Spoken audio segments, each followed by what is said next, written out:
এই বুড়ি, এদিক দিয়ে আসিস না তো। আমার কাঁচা কাপড়ের উপর দিয়ে তোর ময়লা পায়ে হেঁটে যাচ্ছিস? একটু কি জ্ঞান বুদ্ধি নেই রে তোর মাথায়? সকাল সকাল তোর চেহারা দেখতে হবে, এটাই আমার কাছে অমঙ্গলের। রহিমা, আমি তো ঘাটের অন্য দিক দিয়ে আসতে পারি না, ওদিকটা ভাঙা, পা পিছলে পড়ে যাব যে। আর এই বয়সে হাড় ভাঙলে আর কেউ যে দেখবে না আমায়। তুই একটু সরে বস না মা, আমি এক কলসি জল নিয়েই চলে যাব। তাতে আমার কি রে? তুই কি আমার ঘরের মানুষ নাকি যে তোকে নিয়ে চিন্তা করব? সারাদিন এদিক ওদিক ঘুরে বেড়াও, গ্রামের লোকে ঠিকই বলে তুমি একটা অলক্ষণে। তোমার স্বামী মরেছে, সন্তান হয়নি, এসব তো আর এমনি এমনি হয় না, কপাল দোষ থাকলেই হয়। এগুলো বলিস না মা, আমার খুব কষ্ট হয়। আমি তো কাউকে কিছু বলি না, চুপচাপ নিজের মতো থাকি। তোদের কাছে কখনো কিচ্ছু চাইনি, চাইবও না, শুধু একটু জল নিতে দে। চুপচাপ থাকিস তো ভালো করিস, কিন্তু আমার ঘাটে এসে আমার জায়গাটা নষ্ট করিস কেন? সকালবেলা ভালো মানুষেরা আসে, বুঝেছিস? তুই বিকেলে আসবি, তখন কেউ থাকে না, নিজের মতো জল নিবি যত ইচ্ছে। ভালো মানুষ মানে যারা বড় ঘরে থাকে। আমি কি মানুষ নই তবে? আচ্ছা থাক, তোর সঙ্গে তর্ক করে লাভ নেই। ঠিক আছে মা, আমি চলে যাচ্ছি। তোর কাপড়ে কোনো ক্ষতি হয়নি, ভয় পাস না। আমি বিকেলেই আসবো, কিন্তু একটা কথা বলি, আকাশের দিকে তাকিয়ে দেখ একবার মেঘগুলোকে। এবারের বর্ষা সহজ হবে না, মনে রাখিস। আবার শুরু করলি তোর জ্ঞান? প্রতিবার এক কথা না, বন্যা আসবে, ঝড় আসবে, কিছুই তো হয় না শেষমেশ। যা যা যা, কলসি নিয়ে ভাগ এখান থেকে, আমার সময় নষ্ট করিস না। যাচ্ছি মা, যাচ্ছি। তবে একটা কথা বলে যাই, লক্ষণ ভালো নয়। মোড়ল বাবু, একটু কথা আছে আপনার সঙ্গে। জানি আপনি ব্যস্ত মানুষ, আমি 2 মিনিটের বেশি নেব না। কি হয়েছে রে ফুলমণি? টাকা ধার নিতে এসেছিস আবার নাকি? আগের বারের 25 টাকা এখনো দিসনি। আমার টাকা কি কাছে ধরে নাকি যে সব টাকা আমি তোকে বিলিয়ে দেব? যা যা, আমার অনেক কাজ আছে। না না কর্তা বাবু, টাকার জন্য আসিনি। আজ একটু গুরুত্বপূর্ণ কথা আছে। আমি বলতে চাইছিলাম, এবারের বর্ষাটা ভয়ানক হবে। গত কয়েকদিন ধরে উত্তরের আকাশে মেঘ জমছে, পিঁপড়েগুলো যেভাবে সারি দিয়ে উঁচু জায়গায় উঠছে, ব্যাঙগুলো দিনরাত ডাকছে। এসব খারাপ লক্ষণ। এবার ভয়ানক বন্যা হবে। বন্যা আসবে? আরে ফুলমণি বুড়ি এখন পিঁপড়ে দেখে বন্যার খবর দিচ্ছে। শোন বুড়ি, এই গ্রামে আমি মোড়ল হয়ে বসে আছি 30 বছর ধরে, কোনোদিন এমন বন্যা হয়নি। আমার পাকা বাড়ি, ইট সুরকির গাঁথুনি দেওয়া, জলের কি সাধ্য এই বাড়ি নাড়ায়? তুই আমাকে শেখাবি গ্রাম চালাতে? মোড়ল বাবু, আমি শেখাতে আসিনি, আমি শুধু সত্যিটা বলতে এসেছি যেটা দেখছি। পুরনো মানুষদের কথা একেবারে ফেলে দেওয়া ঠিক না। অন্তত গ্রামের মানুষদের একটু সতর্ক থাকতে বলুন, বাঁধটা একটু উঁচু করুন, বিপদ আসলে মানুষ বাঁচবে। চুপ কর, তোর বক বক শোনবার সময় আমার নেই। একটা পাগল বুড়ি এসে আমাকে শেখাবে গ্রাম চালাতে? বাঁধ উঁচু করব, টাকা কোত্থেকে আসবে? তোর পিঁপড়ে দেখা ভবিষ্যৎবাণীর জন্য আমি গ্রামের টাকা খরচ করব? বেরো বেরো এখান থেকে, আর এ বাড়িতে আসবি না অকারণে। লোকে ঠিকই বলে তুই অলক্ষণে, তোর মুখ দেখলে দিনটাই খারাপ যায়। সকাল সকাল তোর চেহারা দেখলাম, আজকে নিশ্চয়ই কিছু একটা গন্ডগোল হবে। আচ্ছা, যাচ্ছি মোড়ল বাবু, কিন্তু আমার কথাটা মনে রাখবেন। শুনলি বাদল, ফুলমণি বুড়ি আজ মোড়ল বাবুর কাছে গিয়ে বলে এসেছে বন্যা আসবে নাকি। পিঁপড়ে দেখে বন্যার ভবিষ্যৎবাণী করছে। বুড়ির কথা শুনে মোড়ল বাবু তো রেগে আগুন হয়ে গেছে। সত্যি নাকি? আরে বুড়ির তো মাথায় একটু ছিট আছে, সবাই জানে। সারাদিন একা একা বিড়বিড় করে, গাছের সঙ্গে কথা বলে। একবার দেখলাম নদীর পাড়ে বসে জলের সঙ্গে কথা বলছে। আমি তো বলি, ওই ভাঙা কুটিরটায় একা একা থেকে থেকে মাথাটা পুরো খারাপ হয়ে গেছে ওর। কেউ নেই, সারাদিন একা থাকে। পাগল হবে না তো কি হবে? আরে শোন, আজকাল নাকি সে তার রান্নাঘরের চালের ওপরে মাটি চাপাচ্ছে। লোকে জিজ্ঞেস করলে বলে সবজি লাগাবে নাকি। রান্নাঘরের চালে সবজি, এ জীবনে শুনেছিস কখনো? মাটির ভারে চাল ভেঙে পড়বে, তখন বুঝবে। হ্যাঁ, রান্নাঘরের চালে সবজি লাগাবে? আরে চালে মাটি দিলে সেটাই তো আগে ভেঙে পড়বে বৃষ্টিতে। আমাদের গ্রামে এত জায়গা আছে, সেখানে চাষ না করে চালে চাষ করবে?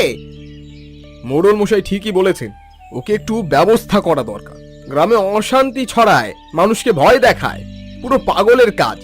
সারাদিন ওই নিয়ে পড়ে থাকে। লাউ কুমড়ো নাকি লাগিয়েছে চালে? হ্যাঁ, 2 দিন বৃষ্টি হলেই সব ধসে পড়বে, তখন দেখা যাবে মজা। হ্যাঁ চল, তবে মোড়ল বাবু বলেছেন বুড়িকে একটু বুঝিয়ে আসতে, কাল যাব। এই ফুলমণি, শুনলাম তুই নাকি চালে বাগান করছিস। সারা গ্রামে তোকে নিয়ে হাসাহাসি হচ্ছে জানিস। লোকে বলছে বুড়িটার মাথা একেবারে খারাপ হয়ে গেছে। চায়ের দোকানে তোকে নিয়ে যা কত কথা হচ্ছে, শুনলে লজ্জায় মরে যাবি। হাসুক মা, হাসুক। আমাকে নিয়ে হাসতে হাসতে ওদের দিন কেটে যায়, সেটা তো ভালো। আমি একা বুড়ি, আমাকে নিয়ে হাসলে ওদের মনটা ভালো থাকে। থাকুক, কিন্তু আমি যেটা করেছি সেটা পাগলামি নয়। আমি লাউ কুমড়ো পুঁই শাক ঢেঁড়স ডাঁটা সব লাগিয়েছি। চালটাকে বাঁশ দিয়ে শক্ত করে মাটিও ভালো করে দিয়েছি। দেখবি কয়েকদিনের মধ্যে সবুজ হয়ে উঠবে। কিন্তু এত কষ্ট করে চালে সবজি লাগিয়ে কি হবে রে? নিচে মাটিতে লাগালেই তো পারতিস। তোর কুটিরের পেছনে একটু জায়গা তো আছে। চালে উঠে উঠে কত কষ্ট করছিস কেন এই বয়সে? রহিমা মা, তুই বুঝবি না।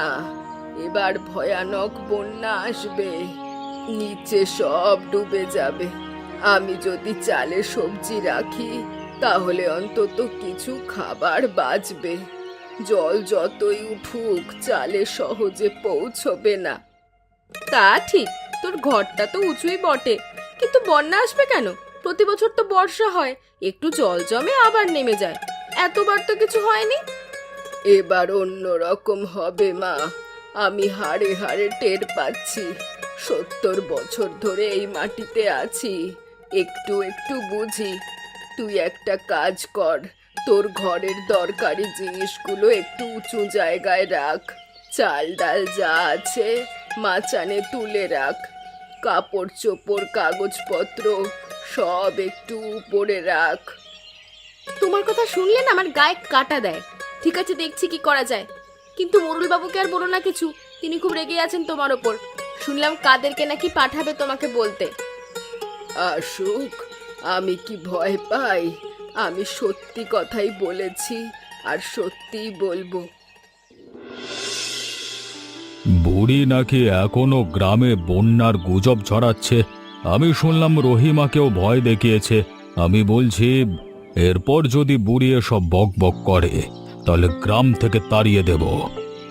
ঠিক বলেছেন মোড়ল বাবু, ভেবে দেখুন, সে চালে মাটি দিয়ে সবজি লাগাচ্ছে। গ্রামে কি কখনো কেউ এরকম করেছে? লোকে হাসবে না তো কি করবে? আর এই বন্যা বন্যা বলে চিৎকার, এটা বন্ধ করা দরকার। গ্রামের মানুষ ভয় পেয়ে যাচ্ছে। ভয় পাওয়ার কিছু নেই। আমি 30 বছর ধরে গ্রামের মোড়ল। আমার বাবাও মোড়ল ছিলেন। 3 পুরুষ ধরে এ গ্রাম আমাদের হাতে। এ গ্রামে কোনো দিন এমন বন্যা হয়নি যে মানুষ ভেসে গেছে। নদীটা একটু ফুলে ওঠে, আবার নেমে যাবে, এটাই তো প্রতি বছর হয়। একটা পাগল বুড়ির কথায় আমি গ্রামে আতঙ্ক ছড়াতে দেব না। একদম ঠিক বলেছেন। আপনার এই পাকা বাড়ি, ইটের দেয়াল, জলের কি ক্ষমতা এই আপনার বাড়ি ছুঁয়ে দেখে? আর আপনার নেতৃত্বে আমাদের গ্রাম সুরক্ষিত আছে। হ্যাঁ যা, আর ওকে বলবি যদি আর একবার বন্যার কথা বলে তাহলে গ্রামে ভয় ছড়ানোর জন্য শাস্তি পাবে, বুঝলে? জি মোড়ল বাবু, কাল সকালেই যাব। বুড়িকে বুঝিয়ে আসবো ভালো করে। এই যে শোনো বুড়ি, মোড়ল বাবু আমাকে পাঠিয়েছেন, তোমাকে একটা কথা পরিষ্কার করে বলে যেতে বলেছেন। এরপর থেকে গ্রামে বন্যার গুজব ছড়ালে গ্রাম থেকে বের করে দেবেন। বাবা কাদের, আমি গুজব ছড়াচ্ছি না, আমি সত্যি কথা বলছি। তুমি একবার এদিকে এসো, আমার চালটা দেখো, দেখো কেমন সুন্দর সবজি উঠেছে। যদি বন্যা আসে এই সবজি দিয়ে অনেক মানুষের প্রাণ বাঁচানো যাবে, তোমারও কাজে লাগতে পারে। চালে সবজি? এটা তো পাগলামো ছাড়া কিছু না। বুড়ি, তোমার চালটা ভেঙে পড়বে এত মাটির ভারে তোমার নিজের ঘরের উপরেই। দেখো বৃষ্টি শুরু হলে কি হয়, তখন ওই কাঁদতে কাঁদতেই যাবে মোড়ল বাবুর কাছে, আমার ঘর ভেঙে গেছে সাহায্য করুন এই সব বলে। তখন কেউ সাহায্য করবে না, কিন্তু আগেই বলে রাখছি। আমার চাল ভাঙবে না বাবা, আমি বাঁশ দিয়ে শক্ত করে বেঁধেছি। তুমি বরং নিজের জন্যে ভাবো। তোমার ঘরটা নিচু জায়গায়, নদীর ধারে। যদি জল ওঠে, উপরওয়ালা না করুক, তোমার ঘর আগে ডুবে না যায়। একটু সাবধান হও আগে ভাগে। আমার চিন্তা তুমি করো না, আমি মোড়ল বাবুর লোক, আমার কোনো বিপদ হলে তিনিই দেখবেন। তোমার নিজের চিন্তা তুমি নিজে করো। আর শেষবারের মতো বলছি, এই বন্যার কথা আর বলো না কাউকে। মোড়ল বাবু রেগে গেলে কি হয় জানো তো? ঠিক আছে বাবা, আমি আর বলবো না কাউকে। তোমাদের বলে লাভও নেই, তোমরা শুনবেও না। ফুলমণি, এই ফুলমণি, এই দরজাটা খোল তো। এত বৃষ্টিতে আমি ভিজে একেবারে একসা হয়ে গেছি, পথে আটকে পড়েছিলাম, ঘরেও যেতে পারছি না। নদীর পাশের রাস্তায় ইতিমধ্যে হাঁটু জল জমে গেছে। এত জল এত তাড়াতাড়ি জমতে কখনো দেখিনি। আয় মা আয়, ভিতরে আয়, বস। দেখছিস আমি কি বলেছিলাম? এই বৃষ্টি থামবে না মা। সাধারণ বর্ষার বৃষ্টি না, নদী ফুলে উঠে দুদিনের মধ্যে গ্রাম ডোবাবে, দেখে নিস। এই ফুলমণি, আমি এমনিতেই ভয় পেয়ে আছি। বৃষ্টি তো প্রতি বছরই হয় রে, হয়তো একটু বেশি হচ্ছে, কিন্তু থেমে যাবে। মোড়লবাবুও তো বলেছেন চিন্তার কিছু নেই, উনিও অভিজ্ঞ মানুষ। মোড়ল বাবু হচ্ছে অহংকারী, সে কিচ্ছু বোঝে না। তুই আমার কথা শুনে তোর চাল ডাল বাঁচানে তুলে রেখেছিলি। হ্যাঁ, তোর কথা শুনে উঁচু মাচানে তুলে দিয়েছি কিছু জিনিস, কিন্তু জল উঠবে আমাদের এলাকায়, সত্যি বলছিস? উঠবে উঠবে, আমার কথা বিশ্বাস কর। ঠিক আছে ফুলমণি, আমি যাচ্ছি, কিন্তু তোর কথা শুনে আমার খুব ভয় লাগছে রে। আমি ফিরে আসবো তোর কাছে। আয়, দরজা খোলাই থাকবে তোর জন্য, সাবধানে যা। মোড়ল বাবু, মোড়ল বাবু, উঠোনে উঠোনে জল ঢুকছে। মোড়ল বাবু, মোড়ল বাবু উঠুন, জল ঢুকছে বাড়িতে, উঠুন, প্রচন্ড জল বাড়ছে। নদীটা পুরো ভেঙে পড়েছে, বাঁধ আর ধার রাখতে পারছে না, সব ভেসে যাচ্ছে মোড়ল বাবু। কি বলছিস? জল ঢুকছে আমার বাড়িতে? এটা তো হতে পারে না, আমার পাকা বাড়ি, এই জলে কিচ্ছু হবে না। আরে ভয় পাচ্ছিস কেন? একটু জল জমে আবার নেমে যাবে সকালে, বুঝলি? মোড়ল বাবু, এটা ছোট খাটো জল না, আসুন জানলা দিয়ে দেখুন, পুরো মাঠ ডুবে গেছে, অন্ধকারেও বোঝা যাচ্ছে না, সব জলের নিচে চলে গেছে। কাদের ভাইয়ের ঘর অর্ধেক জলের নিচে, গরু ছাগল সব ভাসছে, মানুষ চিৎকার করছে, শুনতে পাচ্ছেন? এটা এটা সত্যি বন্যা মোড়ল বাবু, ফুলমণি বুড়ি যেমন বলেছিল তেমনই হচ্ছে। সর্বনাশ! সত্যিই তো, জানালা দিয়ে দেখা যাচ্ছে সব ডুবে যাচ্ছে, আমার বাগানের গাছগুলো দেখাই যাচ্ছে না, এত জল। হ্যাঁ মোড়ল বাবু, দেয়ালের নিচে দিয়ে জল ঢুকছে, মেঝেতে দেখুন ফাটল দিয়ে জল আসছে। কাদের ভাই, কাদের ভাই ভাসতে ভাসতে এদিকেই আসছে, জানলা দিয়ে দেখলাম। আমাদেরও বেরোতে হবে, না হলে আটকে পড়বো এই ঘরে। কোথায় যাব? চারিদিকে তো জল, কোনো উঁচু জায়গায় গেলে তবে তো বাঁচবো। ওগো, আমার বাড়ি, আমার সবকিছু তো ডুবে যাচ্ছে। মোড়ল বাবু, একটাই জায়গা আছে, গ্রামের পশ্চিম দিকে ঢিলার মাঠে, ফুলমণি বুড়ির কুটির, ওটা সবচেয়ে উঁচু জায়গা, ওদিকে কখনো জল ওঠেনি, অন্ধকারেও দেখা যাচ্ছে আলো জ্বলছে, বুড়ি ঠিকই বলেছিল, বন্যা আসবে। আমরা না শুনে ভুল করেছি। ফুলমণিকে তো আমি তাড়িয়ে দিয়েছিলাম, ও অলক্ষণে বলে। আমি ভুল হয়ে গেছে আমাদের বড়। আচ্ছা আচ্ছা, চল চল ওদিকে যাই। চলুন, তাড়াতাড়ি চলুন, জল আরো বাড়ছে। ওই জানলা দিয়ে বেরোতে হবে, দরজা আটকে গেছে জলে। মোড়ল বাবু, ধরে রাখুন, ছাড়বেন না। জলের স্রোত খুব তীব্র। আমার ঘর পুরো তলিয়ে গেছে মোড়ল বাবু, সবকিছু নিয়ে গেছে। আমার বাড়িটারও দেওয়াল ফেটে গেছে, ছাদ ধসে পড়েছে। 30 বছরে এমন কোনো দিন হয়নি। সব শেষ কাদের, সব শেষ আমাদের। বুড়ি ঠিকই বলেছিল, আমরা শুনিনি। পাগল বলে তাড়িয়ে দিয়েছিলাম, অলক্ষণে বলেছিলাম। আমি পাগল, আমি অন্ধ দেখছি। আমার অহংকার আমাকে শেষ করলো রে। মোড়ল বাবু, এখন এখন ওসব ভাবার সময় না। ওই দেখুন, ওই টিলাটা দেখা যাচ্ছে, এখনো জল ওঠেনি ওখানে। হ্যারিকেনের আলো দেখা যাচ্ছে। যদি সাঁতরে ওখানে পৌঁছাতে পারি তাহলে বাঁচবো। হ্যাঁ হ্যাঁ, দেখতে পাচ্ছি কুটিরে আলো জ্বলছে, কিন্তু আমি কি মুখে যাব ওর কাছে? মোড়ল বাবু, এখন এখন লজ্জার সময় না। রহিমা ইতিমধ্যে ওখানে পৌঁছে গেছে মনে হচ্ছে। বাদল, ও বাদল, এইদিকে আয়। চল চল, ধরে রাখে কাঠ, 3 জন মিলে যাই। ফুলমণি, আমাদের আশ্রয় দাও। আমরা সব হারিয়েছি। আমার বাড়ি ভেঙে সব কিছু ভেসে গেছে।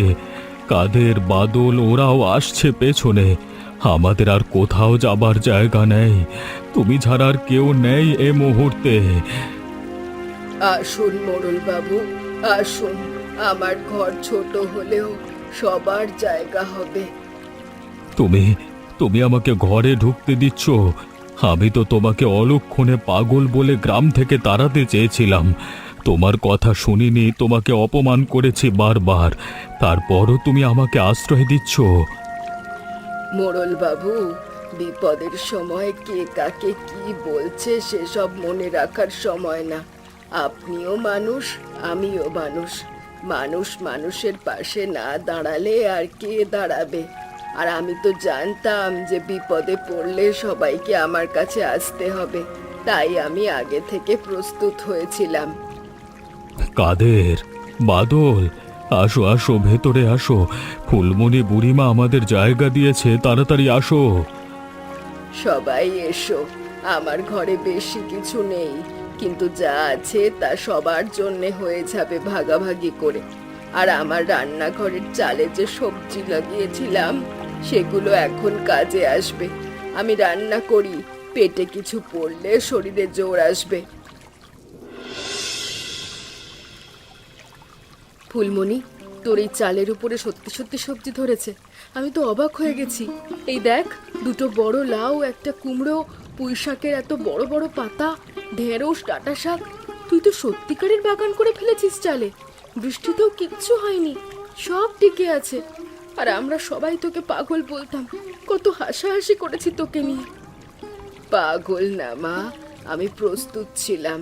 আমার শাশুড়ি শিখিয়ে গিয়েছিলেন বিপদের জন্য সব সময় তৈরি থাকতে হয়। আমি সাহায্য করি তোকে, বল না কি করতে হবে। লাউ কাটবো, কুমড়ো ধুয়ে দেবো? ফুলমণি, আমি তোকে কতবার অপমান করেছি, খারাপ কথা বলেছি, পুকুর ঘাটে, রাস্তায়, সবার সামনে। অলক্ষণে পাগল বলে ঘাট থেকে তাড়িয়ে দিয়েছি। আমি খুব লজ্জিত ফুলমণি, খুব লজ্জিত। তুই আমাকে ক্ষমা কর। থাম মা, ওসব কথা বলতে নেই। যা হওয়ার হয়ে গেছে। আগে রান্না করি। মোড়ল বাবু, কাদের, বাদল সবাই ভিজে কাঁপছে, খিদেই পেট জ্বলছে ওদের। 2 দিন ঠিক মতো খায়নি কেউ। এই বিপদের রাতে গরম গরম ভাত পেলে একটু শক্তি পাবে সবাই। হ্যাঁ হ্যাঁ, কাটছি। এখন আমরা আনন্দ করে সবাই এভাবেই একসঙ্গে থাকবো। এই বন্যা ধনী গরিব অহংকারীকে সবাইকে একসাথে মিলিয়ে দিয়েছে। বাদল, এই ভাতটা মুখে দিয়ে মনে হচ্ছে জীবনে এত সুস্বাদু ভাত কোনোদিন খাইনি। অথচ এটা শুধু লাউ ভাত, একটু নুন হলুদ দিয়ে রান্না। আগে হলে মুখেও তুলতাম না।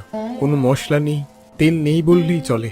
কিন্তু এই পরিস্থিতিতে এখন একদম অমৃত লাগছে রে। এমন ভাত জীবনে খায়নি, সত্যি কথা বলছি। হ্যাঁ ভাই, আমারও তাই মনে হচ্ছে যেন এই খাবার আমাদের প্রাণ ফিরিয়ে দিচ্ছে। কিন্তু জানিস কি, আমার চোখে জল আসছে বারবার ভাত খেতে খেতে। আমরা এই বুড়িকে কি করেছি ভেবে দেখ। পাগল বলেছি, অলক্ষণে বলেছি, হেও করেছি। মোড়ল বাবুর কথায় ওকে গ্রাম থেকে বের করে দেওয়ার পরিকল্পনা করেছি। আর আজ সেই বুড়ির ঘরে বসে তার লাগানো সবজি খেয়ে তার আশ্রয়ে প্রাণ বাঁচছি। কত বড় অকৃতজ্ঞ আমরা। সত্যি কথা বলেছিস বাদল। আমি নিজে গিয়ে বুড়িকে ধমক দিয়ে এসেছিলাম। আমি তখন হেসেছিলাম, আর ওই চালের সবজি নিয়ে তো আমার কত হেসেছি, কত মজা করেছি। চায়ের দোকানে বসে ঠাট্টা করেছি। অথচ আজ সেই সবজিগুলো না থাকলে আজ রাতে আমরা অভুক্ত থাকতাম। জানিস কাদের ভাই, বুড়ি আমাকেও একদিন বলেছিল, বাদল তোর ঘরটা নিচু জায়গায়, একটু চাল ডাল মাচানে তুলে রাখ। আমি হেসে উড়িয়ে দিয়েছিলাম, বলেছিলাম, বুড়ি তোর নিজের চিন্তা কর, আমার চিন্তা করতে হবে না। আজ আমার সব ভেসে গেছে, সব। বউ ছেলে কোথায় ভেসে গেল জানি না, বেঁচে আছে কিনা তাও জানা নেই। শুধু গায়ের কাপড়টুকু আছে, তাও ফুলমণি বুড়ির দেওয়া। আমরা কত বড় অন্যায় করেছি, হায় কপাল। আমরা সত্যি অকৃতজ্ঞ মানুষ রে, আমাদের লজ্জা হওয়া উচিত। মোড়ল বাবুর পেছনে পেছনে ঘুরে ওনার কথাই উঠেছি, বসেছি।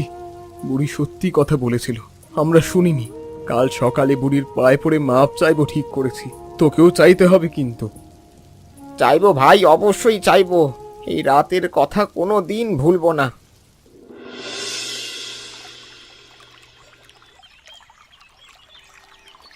ফুলমণি, আমি কিছু বলতে চাই। তুমি আমাদের সবাইকে বাঁচিয়েছো, তোমার ছোট কুটিরে আশ্রয় দিয়েছো আমাদের, আর তোমার চালের সবজি দিয়েছো, খাইয়েছো। আর আমি তোমাকে পাগল অলক্ষণে বলে গ্রাম থেকে তাড়াতে চেয়েছিলাম। তুমি সবাইকে সাবধান করতে চেয়েছিলে, আমি বাধা দিয়েছিলাম। কাদেরকে পাঠিয়েছিলাম তোমাকে ভয় দেখাতে। আমি তোমার কাছে ক্ষমা চাইছি, মনে প্রাণে ক্ষমা চাইছি, আমাকে মাফ করো। মোড়ল বাবু, উঠুন উঠুন, মাথা নিচু করবেন না আমার সামনে। আপনি এই গ্রামের মোড়ল, এটা ঠিক না। আমি কোনো রাগ রাখিনি মনে, সত্যি বলছি। মানুষ তো ভুল করে, তবে এই বৃষ্টি আজ আমাদের মিলিয়ে দিয়েছে, এটাই শান্তি। এরপর থেকে আমরা সবাই মিলেমিশে এইভাবেই থাকবো। আর হ্যাঁ, তোমরা বলতে পারবে যে গত রাতে আমরা কি রান্না খেলাম? উত্তরটা কিন্তু তোমরা কমেন্ট করে জানিও। আর আমাদের মতো বিপদে পড়ে এক হবার থেকে বিপদে পড়বার আগে এক হলে তাহলে বিপদ আটকাতে পারবে তোমরা। আর আমাদের চ্যানেলটিকে সাবস্ক্রাইব করে বন্ধুদের সাথে গল্পটা অবশ্যই শেয়ার করে দিও।